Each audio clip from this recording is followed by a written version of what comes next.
Attention pour les couleurs. Envoyez. Les 10 et 11 novembre 2018, le territoire de Belfort commémorait le centenaire de l'armistice de la guerre 14-18.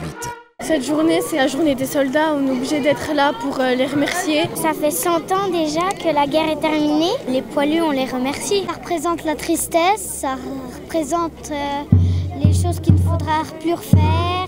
Et ils sont morts pour la France pour ne plus qu'on refasse les mêmes bêtises. Aujourd'hui, on est libre alors qu'eux, ils se sont battus pour ça, donc on doit les remercier pour ça. Toutes ces victimes inspirent nos actions en faveur de la paix, la solidarité et la fraternité. Vive la République, vive la France. Ces commémorations sont un moment essentiel. Ça permet de rapprocher tous nos administrés avec l'histoire de France.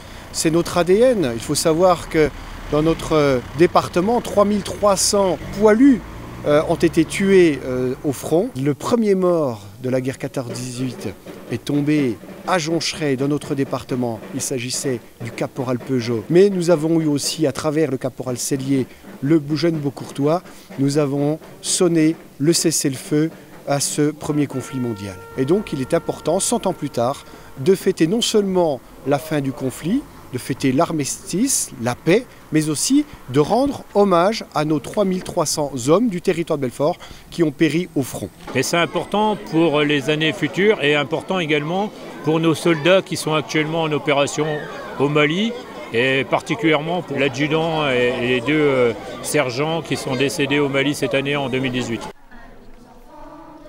Pendant ce week-end, de nombreuses cérémonies de commémoration, des spectacles, des reconstitutions rendaient hommage aux femmes et aux hommes décédés lors de la Grande Guerre et invitaient la population à se souvenir.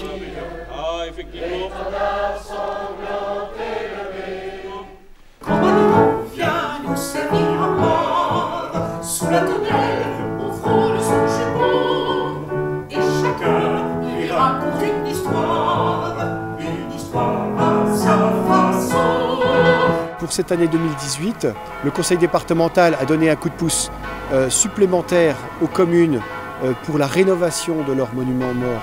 Nous avons inauguré ici à La Chapelle-sous-Chaux un nouveau monument aux morts totalement rénové. L'an passé, nous avons rénové la nécropole de Morvillard.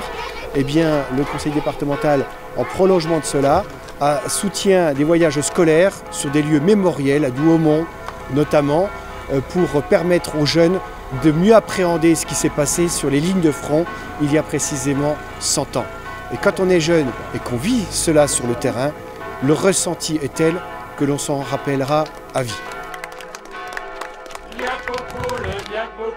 Retrouvez jusqu'à la fin de l'année un cycle de conférences et d'expositions labellisées Centenaire 1914-1918.